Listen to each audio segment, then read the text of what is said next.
Hello friends, नमस्कार। स्वागत है तमारू ज्ञानगंगा चेनल में।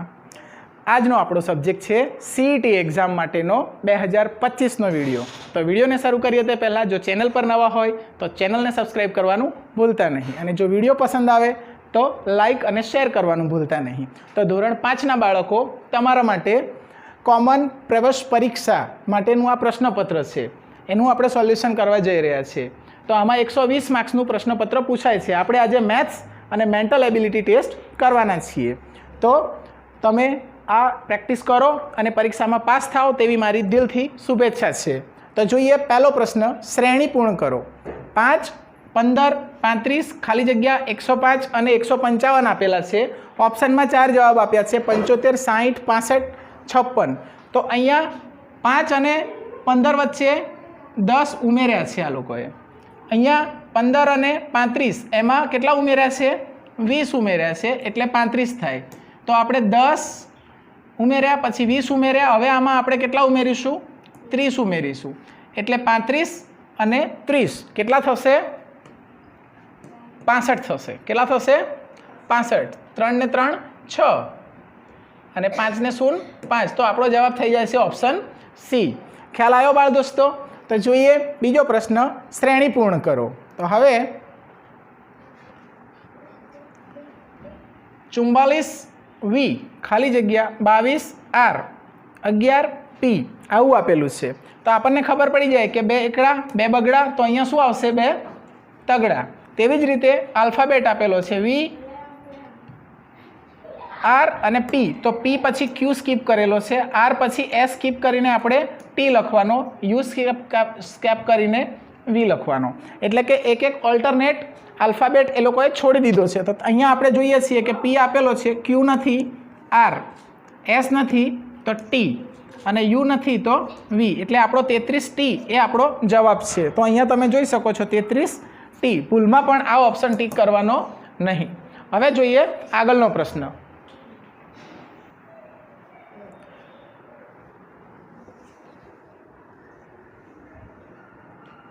સ્ટોપ આપને। તો જોઈએ બાળકો ત્રીજો પ્રશ્ન, આકૃતિમાં વધુમાં વધુ કેટલા ચોરસ છે તે જણાવો। તો અહીંયા તમારે ચોરસ શોધવાના છે। હા, તો અહીંયાથી આપણે જોઈ શકશું કે 2 બાય 2 વાળા એટલે કે આ, તો એક ચોરસ આ, પછી બીજો આ, એક ચોરસ આ, એક ચોરસ આ, એટલે 2, 2 ને 1 3, 3 ને 1 4, 4 ને 1 5, 5 ને 1 6, એટલે 2 બાય 2 ના કેટલા ચોરસ બન્યા? 6 ચોરસ।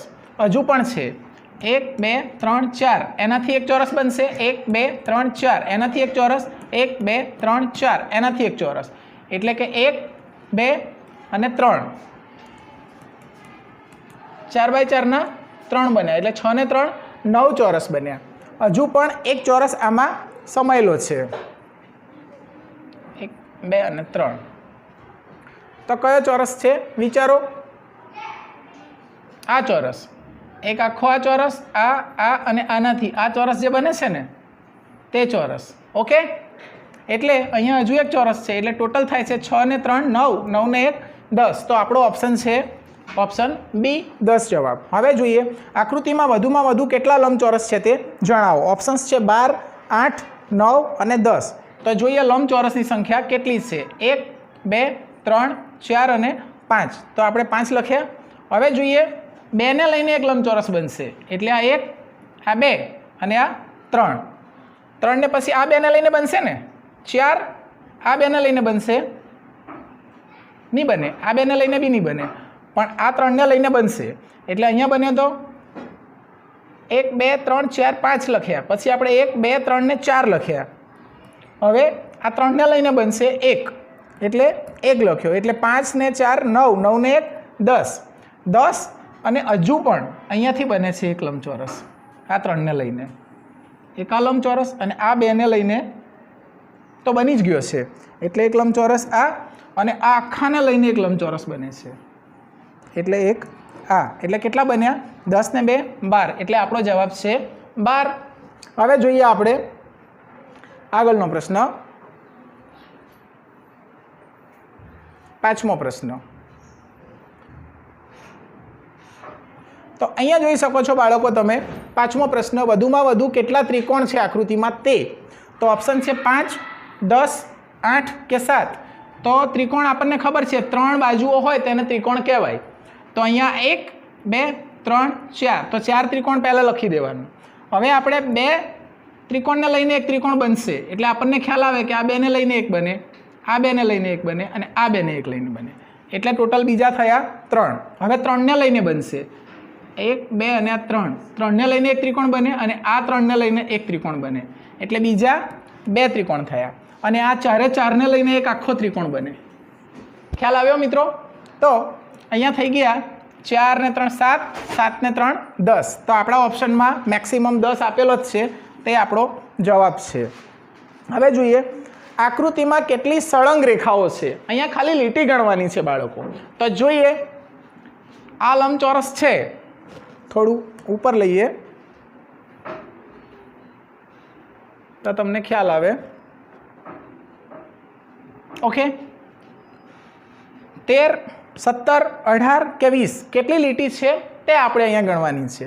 તો આમાંથી 1, 2, 3 અને 4. એ જ રીતે 1, 2, 3 અને 4. તો 4 ને 4 8 લીટી. પછી આ ચોરસની કેટલી લીટી?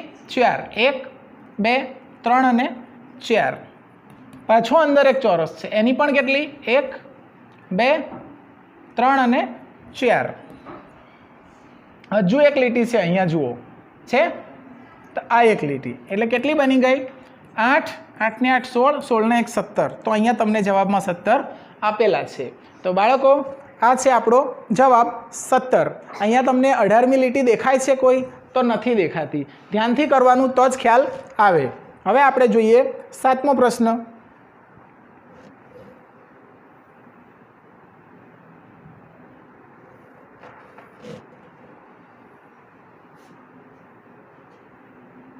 ચાલો 7મો પ્રશ્ન, આકૃતિમાં વધુમાં વધુ કેટલા ચોરસ છે તે જણાવો. તો અહીંયા તમારે ચોરસ જણાવવાના છે મિત્રો. તો હવે જોઈએ આપણે ચોરસની સંખ્યા ગણીએ. ઓપ્શનમાં છે 8, 10, 13 કે 12. તો પહેલાં તો આપણે 2ને લઈને 2 બાય 2 ના ચોરસ, એટલે કે 2 ત્રિકોણ ગુણ્યા 2 ત્રિકોણ, એનો એક ચોરસ બનશે. એટલે 1, 2, 3, 4, 5, 6, 7, 8 આટલા ચોરસ છે. 1, 2, 3, 4, 5, 6, 7 અને 8. એટલે 8 ચોરસ તે બન્યા. હવે આપણે આ ચોરસ છે આખો, તેને ભેગા કરીને ચોરસ બનાવીએ. તો 1, 2, 3, 4 એને બનાવીએ તો આ એક બનશે, આ બીજો બનશે અને આ ત્રીજો. એટલે 3 ચોરસ બનશે બીજા. હવે કેટલા ચોરસ બનશે? આ 4ને લઈને એક, આ બીજો, આ અને ત્રીજો આ. એટલે પાછા બી 3 બન્યા. એટલે 3 ને 3 6, 8 ને 6 14. તો આપણા ટોટલ 14 બનતા છે ચોરસ. અહીંયા ઓપ્શનમાં 14 જવાબ આપ્યો નથી, તો આપણે ભૂલ કરી છે. આપણે બરાબર જ છે. 8 ચોરસ તે બન્યા એટલે આ સાચું. પછી કેટલા બન્યા? આ 1 અને આ 2. આને લઈને પણ ચોરસ બનતો જ છે. એટલે આ 1, આ 2 અને આ 3. એટલે 3 ચોરસ તે બનેલા. બીજા આ 2 ચોરસ બને છે. એટલે 8 ને 2 10 ને 3 13 ચોરસ બને છે. અને અહીંયા પણ ચોરસ તો બને જ છે ને. એટલે અહીંયા જવાબ ખોટો આપેલો છે તેવો મતલબ થાય છે. તો જવાબમાં જે ઓપ્શન્સ આપ્યા છે તો ફરી ગણીએ આપણે.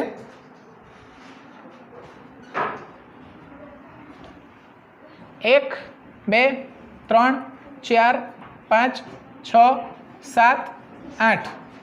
8 ચોરસ મળી ગયા. 1, 2, 3, 4, 5, 6, 7, 8 ચોરસ મળી ગયા આપણને. હવે આપણે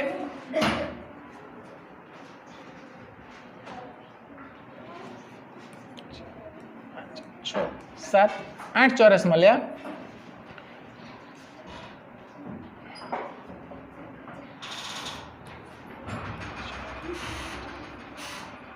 આઠ ને એક આ ચોરસ લઈએ 8 ને 1 9, 9 ને 1 10, 10 ને 1 11, 11 ને અહીંયા આ આવી ગયો છે એટલે નહીં ગણાય. 11 ને 1 12, 12 ને 1 13, એટલે ટોટલ ખરેખર 13 જ ચોરસ છે મિત્રો. એટલે આપણો ઓપ્શન છે સી જવાબ. તો હવે જોઈએ આગળનો પ્રશ્ન. બટરફ્લાય શબ્દ આપ્યો છે તે અંગ્રેજી મૂળાક્ષર પરથી નીચેના પૈકી કયો શબ્દ બનતો નથી? તો બટરફ્લાયમાં યુ આવે, ડબલ ટી આવે, ઈ આવે, આર આવે, એટલે આ શબ્દ બને છે. ફ્લાય FLY, તો FLY એટલે આ શબ્દ પણ બને છે. BUT, તો અહીંયા BUT એટલે આ શબ્દ બને છે. તો કયો શબ્દ બનતો નથી? આ, કારણ કે આમાં એન આપેલો છે, આમાં એન આપેલો નથી બાળકો.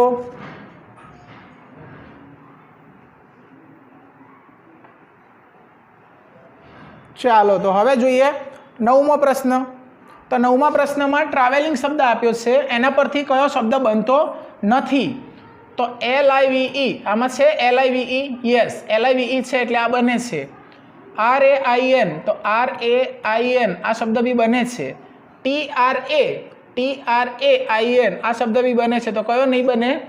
નાઇટ નહીં બને, કેમ કે આમાં NI, આમાં G 3 આપેલું છે, H નથી આપેલો. આમાં H આપેલો છે, આમાં H આપેલો નથી, એટલે જવાબ થશે ડી. 10મો પ્રશ્ન. અંગ્રેજી મૂળાક્ષરોનો સાચો ABCDનો ક્રમ બનાવવાનો છે. તો અહીંયા તમારે નાઇટને ગોઠવવાનું છે ABCDના ક્રમમાં. તો ABCD બોલવા પડે. ABCDEF G આવશે પહેલાં, પછી H, પછી I, JKLMN અને પછી છેલ્લે T આવશે. તો GHINT કાં છે? GHINT આ છે. ભૂલમાં પણ આ ટીક કરવાનું નહીં, એટલે આપણો ઓપ્શન જવાબ થઈ જશે ડી. તો હવે જોઈએ આગળનો પ્રશ્ન. ગુજરાતી થોડું ઉપર લઈએ. ગુજરાતી મૂળાક્ષરોને નીચે મુજબના અંકમાં દર્શાવી સાચો વિકલ્પ પસંદ કરો. આવો પ્રશ્ન તમારે પૂછાશે. તો અહીંયા ભમર અને કમર આવું કીધું છે. તો ભ એટલે 5, મ એટલે 3, ર એટલે આ ભમર 5 3 4, પછી વત્તાનું નિશાન કમર, ક એટલે 7 3 4, સરવાળો થશે 8 6 અને 12, 12 68 આપણો જવાબ અહીંયા જ આપેલો છે. ખ્યાલ આવ્યો દોસ્તો? હવે જોઈએ 13મો પ્રશ્ન. ગુજરાતી મૂળાક્ષરોને તેની જેવું જ છે. તો અહીંયા કચકચ, તો ક ચ એટલે 7171. આપણો પ્રશ્ન છે 7171. કચકચ કરતાં મોટી સંખ્યા કઈ બને? તો ચરચર, ચ એટલે 1 અને 4, તો 1 4 1 4. આ તો નાનલી બની એટલે આ નહીં આવે. ભરચક, ભ એટલે 5, ર એટલે 4, એટલે આ બી નહીં આવે, કેમ કે આ 7000 છે, આ 5000 બને. ચકનું લેવું હોય તો લઈ શકો છો. ચ માટે 1 અને 7, આવું આખું બી બનાવી શકાય. ચરચર, તો ચ એટલે 1 અને ર એટલે 4, 1 4 1 4 પાછું. તો અહીંયા એક પણ સંખ્યા મોટી બનતી નથી, એટલે ઓપ્શન ડી આવશે. કદાચ મોટી સંખ્યા બનતી 8 વાળી તો જવાબ તે આવતે, પણ અહીંયા નહીં બને. હવે આપણે જુદી પડતી આકૃતિ શોધવાની છે આગળના પ્રશ્નમાં. તો અહીંયા 3 આકૃતિ આપી છે. આમાં પણ F છે, આમાં પણ F છે, આમાં પણ F છે, આમાં પણ F છે, પણ આમાં F નથી, એટલે આપણી આકૃતિ આ જુદી પડે છે. હવે જોઈએ આગળનો પ્રશ્ન. પેટર્ન મુજબ અલગ પડતી આકૃતિ શોધો. તો અહીંયા કઈ આકૃતિ અલગ પડે છે તે આપણે શોધવાનું છે. તો અહીંયા આ એરો છે, તેમાં 2 લીટી છે, આ એરોમાં 3 લીટી છે, આ એરોમાં 4 લીટી અને આ એરોમાં 5. એટલે એરો તો બરાબર જ છે, એની લીટીઓ પણ ચડતા ક્રમમાં છે. તો હવે આપણે આ એરોસ છે તેની દિશા કઈ છે તે જોઈને આપણે કરી શકીએ. તો આ એરોમાં એક એરો આ દિશામાં જતો છે, બીજો એરો ઊભી દિશામાં, એટલે કે આમ હતો તો તે ઊભી દિશામાં થયો, પછી આ આડી દિશામાં થયો, તો આ ઊંધી દિશામાં થયો. જેમ કે હું સમજાવું તમને કે આ ક્લોક છે, તો એરો આમ હતો તો તે આમ ગયો, પછી એરો આ એરો આડો હતો તો તે ઊભો થયો બી આકૃતિમાં. સી આકૃતિમાં આમ થયો તો ડી આકૃતિમાં આમ નીચે જવો જોઈએ, એના બદલે ઉપર જતો છે, એટલે આપણો જવાબ છે ડી. તો હવે જોઈએ 16મો પ્રશ્ન. હોર્સ એનો કોડ આ આપેલો છે, તો કેટનો કોડ શું થશે? તો કેટ માટે અહીંયા આલ્ફાબેટિકલ તમને આવડવું જોઈએ. એ એટલે 1, બી એટલે 2, સી એટલે 3, એમ 26 સુધી લખી દેવાના. ઝેડ એટલે 26 તો તમને આવડે. X Y Z, R S T U V W X Y Z, R S T U V W X Y Z. તો અહીંયા 26 છે આપણો ઝેડ, અહીંયા 25, અહીંયા 24, અહીંયા 23, અહીંયા 22, અહીંયા 21, અહીંયા 20, અહીંયા 19 અને અહીંયા 18. આવા તમને અંક ખબર હોવા જોઈએ. એથી ઝેડ સુધી તમારે લખી દેવાના રફમાં. હવે તમને આનો જવાબ મળશે. સી એટલે કેટલા થાય? તો સી એટલે 3 થાય. એ એટલે કેટલા થાય? એ એટલે 1 થાય. 3 1 અને પાછળ આપ્યો છે ટી, 3 1 20, તો 3 1 20. અહીંયા જવાબ છે 3 1 20, ઓપ્શન બી. તો બાળકો આ રીતે તમારે સમ્સ કરવાના હોય છે, ગણતરી કરવાની હોય છે. તો હવે આગળનો પ્રશ્ન છે 17મો પ્રશ્ન.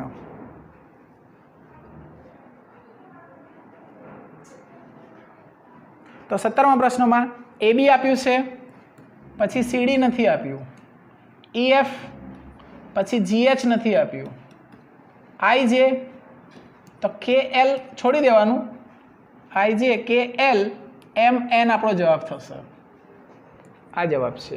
બે લેટર્સ છોડીને કરવાનું છે. અહીંયા શબ્દકોશના પ્રમાણે સ્પેલિંગને ગોઠવવાના છે.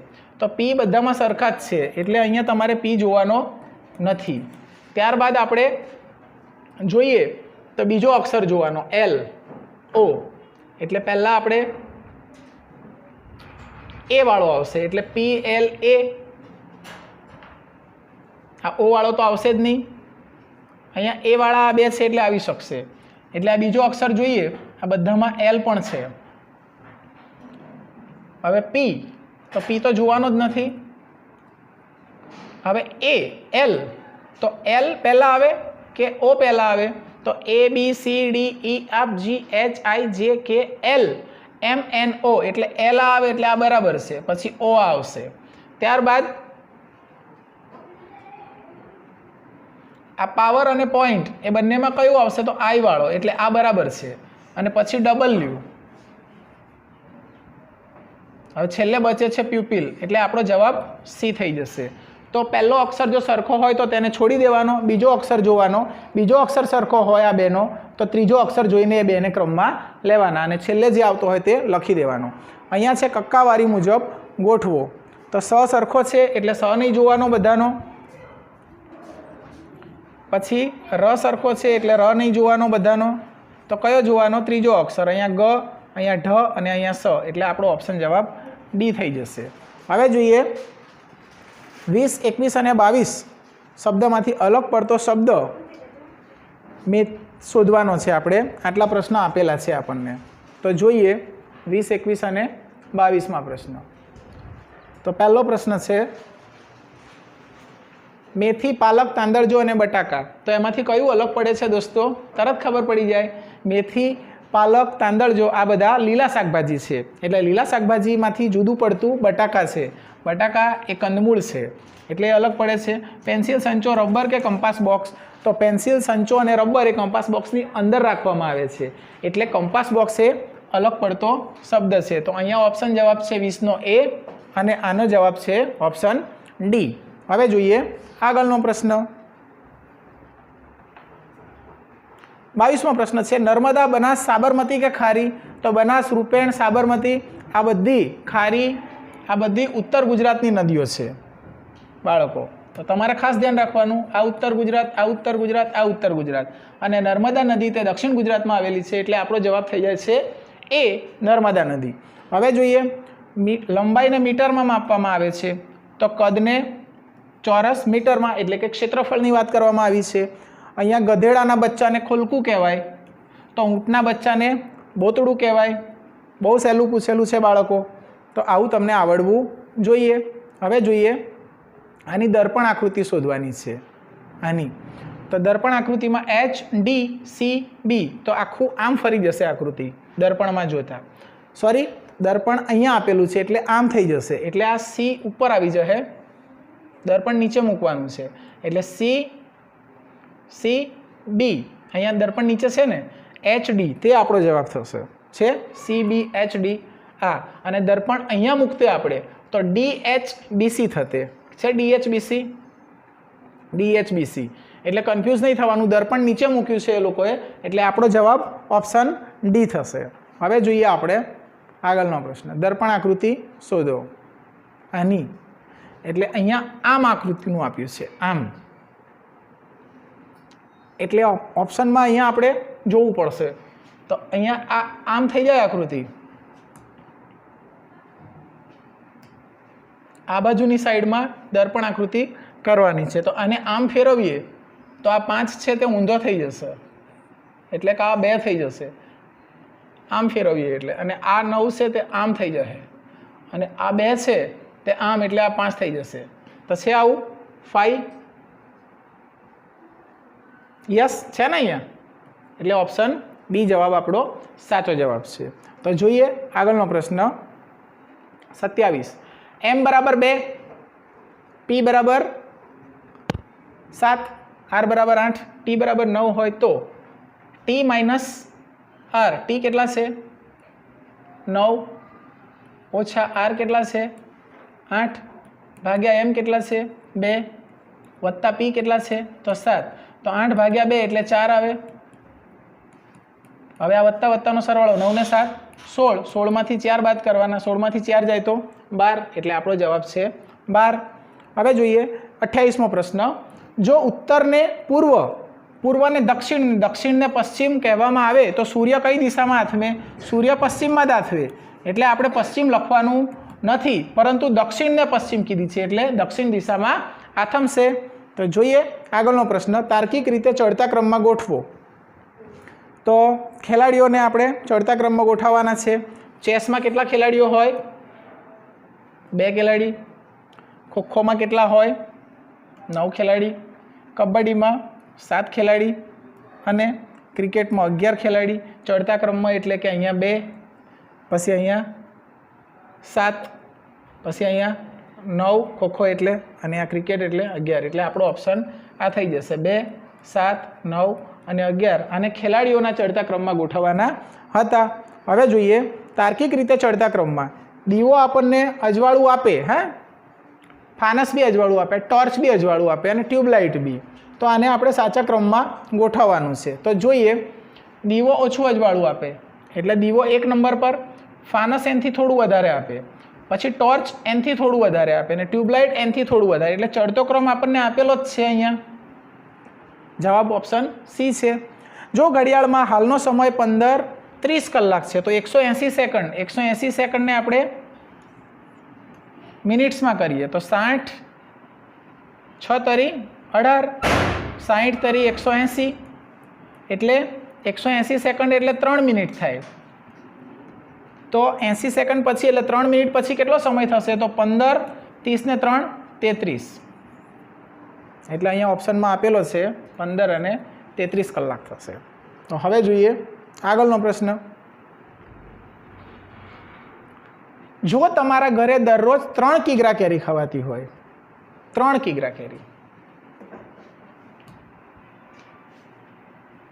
તો મે માસમાં દિવસો હોય 31, એટલે 3 એકુ 3, 3 તરી 9, તો 93 કિગ્રા કેરી ખવાશે. એક બોક્સમાં 10 કિગ્રા કેરી સમાય તો અડધો ટનમાં કેટલા સમાય?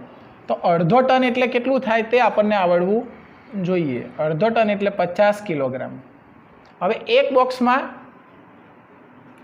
બોક્સમાં કેરી સમાય છે 10 કિલોગ્રામ. આપણી જોડે કેટલા કિલોગ્રામ છે? 50 કિલોગ્રામ.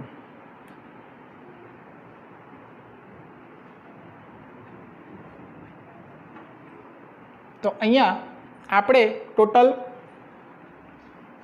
50 બોક્સની જરૂર પડશે, કેમ કે 10 કિલો માટે એક બોક્સ જોઈએ છે. તો અડધો ટન એટલે 50 કિલો માટે કેટલા બોક્સ જોશે? સોરી 5 બોક્સ જોશે. 50 કિલો માટે 5 બોક્સ જોશે. હવે જોઈએ આગળનો પ્રશ્ન. સૌથી નાના માપનો ખૂણો કઈ આકૃતિમાં છે? તો આ 90 ડિગ્રી છે, આ બી 90 ડિગ્રીના છે, કાટખૂણા છે. અહીંયા 90 કરતાં મોટા છે તો સ્વાભાવિક છે આ જ ખૂણા કેવા છે? લઘુકોણ. તે શોધવાના હતા 34મા પ્રશ્નમાં. બહુ સહેલો હતો 34મો પ્રશ્ન બાળકો. હવે જોઈએ 35મો પ્રશ્ન. નીચે આપેલ ચોરસમાં કુલ કેટલા ચોરસ છે આકૃતિમાં? તો 1 2 3 સોરી ફ્રેન્ડ્સ,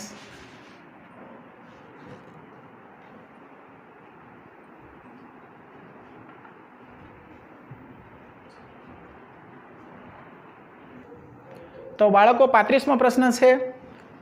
આપેલ આકૃતિમાં કેટલા ચોરસ છે? તો ગણીએ 1 2 3 4 5 6 7 8 9 એટલે અહીંયા 9 લેવાના. હવે જોઈએ આને લઈને 1, 4 ને લઈને, આને લઈને, આને લઈને, આ 4 ને લઈને એટલે બીજા 4, 9 ને 4 13, 13 ને આખો 1 14. તો આપણા ચોરસની સંખ્યા થઈ જાય છે 14. હવે જોઈએ 8 કલાકે દિવસનો કેટલામો ભાગ છે? તો 24 કલાક હોય તેને 8થી ભાગો એટલે 8 તરી 24, તો એ ત્રીજો ભાગ છે. આમાંથી કયો અપૂર્ણાંક બાકીના અપૂર્ણાંકો કરતાં અલગ પડે છે? તો જોઈએ આપણે અહીંયા આ 1/2 છે, આમાં બી 1 2 3 4 5 6 7 8 8 છે પણ 4 કલર છે એટલે આ બી 1/2 છે. 1 2 3 4 આ બી 1/2 છે કેમ કે 2 ભાગ છે ઉપર. પણ આ જોઈએ 1 2 3 4 5 તો 3 પંચમાંશ એટલે આ ઓપ્શન અલગ પડતો ઓપ્શન છે, ઓપ્શન ડી. હવે જોઈએ કઈ આકૃતિ 2 × 1 પંચમાંશ દર્શાવે છે? તો આમાં 1 પંચમાંશ દર્શાવતી હોય તેવી આકૃતિ શોધી કાઢો. 5 ભાગ કરેલી હોય તેવી તમને દેખાય જ છે બાળકો. 1 2 3 4 5 એટલે આપણો જવાબ થઈ જશે ઓપ્શન બી. તો જોઈએ હવે આગળનો પ્રશ્ન. 99 × 9 9 9 81 સોરી ગુણાકાર કરવાનો છે. ગુણાકાર કરીને તમે જવાબ તો લાવી જ દેશો પણ અહીંયા ગૂંચવાશે તમને. 9 9 81 8 9 8 72 72 ને 8 9 9 81 વધી 8 9 9 81 ને 8 89. તો 89 તો આપેલા જ નથી, સોરી 891 તો આપેલા જ નથી. તો અહીંયા આનો મતલબ 891 થાય છે એટલે આપણો ઓપ્શન જવાબ થઈ જાય છે સી. 900 ઓછા 9 તો 891 થશે. હવે આપણે 40મો પ્રશ્ન લઈએ. તો 9 અને 36ના સામાન્ય અવયવ કયા છે? તો 9 કયા ઘડિયામાં આવે? 1ના ઘડિયામાં, અને 36 બી 1ના ઘડિયામાં આવે. ત્યારબાદ 3ના ઘડિયામાં 9 આવે અને 36ને પણ 3 વડે ભાગી શકાય. તેવી જ રીતે 9 તો 9ના ઘડિયામાં આવે અને 36ને 9 વડે ભાગી શકાય. એટલે 1 3 અને 9 એ એના સામાન્ય અવયવ છે એટલે આપણો ઓપ્શન જવાબ થઈ જાય છે એ. તો હવે જોઈએ આગળનો પ્રશ્ન 41મો. 50 અને 100 વચ્ચે કેટલી અવિભાજ્ય સંખ્યાઓ આવે છે? તો બાળકો આ તમારે હોમવર્કમાં કરવાનો છે. જે સંખ્યાને ફક્ત પોતાની સંખ્યા વડે ભાગી શકાય અને 1ના ઘડિયામાં આવે તેને આપણે અવિભાજ્ય સંખ્યા કહીશું. તો હું તમને સમજાવી દઉં અહીંયા કે 51 52 અને 53. તો 53 છે એ અવિભાજ્ય છે, તે કોઈના ઘડિયામાં આવતી નથી. પછી આવે છે 54 55 56 57 58 59. તો 59 કોઈ પણ ઘડિયામાં આવતી નથી. તેવી જ રીતે 60 આવે 61 આવે 61 નહીં આવે કોઈ પણ ઘડિયામાં. એટલે આ અવિભાજ્ય સંખ્યાઓ છે જે પોતે પોતાના ઘડિયામાં આવે છે એટલે કે તેના 2 જ અવયવ હોય છે ખાલી. એટલે તમારે 100 સુધીની શોધી અને કમેન્ટ બોક્સમાં જરૂરથી લખવાનું છે. હવે જોઈએ આગળનો પ્રશ્ન બહુ સહેલો છે. તમારે અહીંયા ક્ષેત્રફળ રેખાંકિત ભાગનું શોધવાનું છે એટલે આ ભાગનું. પણ પહેલાં તમારે આખા ભાગનું શોધવું પડે. તો 8 ને 4 12 અને આ 4 ને 4 8 એટલે 12 8 96. આખાનું છે 96. તો આટલાનું આમાંથી માઇનસ કરવું પડશે. તો 96માંથી કેટલું માઇનસ કરવું પડશે? તો આ ત્રિકોણનું શોધવું હોય તો 1/2 પાયો ગુણ્યા વેધ આવું સૂત્ર છે. સૂત્ર યાદ રાખવાની જરૂર નથી. આ 2નો ગુણાકાર કરી દેવાનો. 4 ચોક 16 16 ભાગ્યા 2 એટલે 8 આવશે. તો 96માંથી 8 બાદ કરો તો જવાબ આવશે 88. એટલે અહીંયા આપણો જવાબ થઈ જાય છે 88 ચોરસ સેમી. અહીંયા 96 પણ આપેલો છે, ભૂલમાં પણ 96 ટીક કરવાનો નહીં કેમ કે આપણને રેખાંકિત એટલે કે આટલા ભાગનું જ શોધવાનું કીધું છે. પણ પહેલાં આપણે આખું શોધવું પડે અને જે ખાલી ભાગનું આપેલું છે તેને એમાંથી બાદ કરવું પડે. તો જોઈએ 43મો પ્રશ્ન. પરિમિતિ શોધો. પરિમિતિ શોધતા બધાને આવડે બાળકો, પણ અહીંયા તમે ભૂલ ક્યાં કરો છો? તે અહીંયા છે કે આટલું તો ટોટલ કરી નાખશો તમે, પણ આ જે ભાગ આપેલો છે ને તેનું પણ લખવાનું છે તમારે. એટલે આ 6 છે તો અહીંયા આટલું 2 છે તો આ 4 થશે, અને આખું 9 છે તો અહીંયા 6 આપેલું છે એટલે આ 3 થશે. એટલે આ 4 અને 3 લેવાનું તમે ભૂલી જાઓ તો જવાબ આવે નહીં. એટલે આપણે 6 ને 6 12, 12 ને 8 20 ને 1 21, 22 23 24 25 26, 26 ને 4 30, તો આપણી પરિમિતિ થઈ જાય છે 30. Okay friends.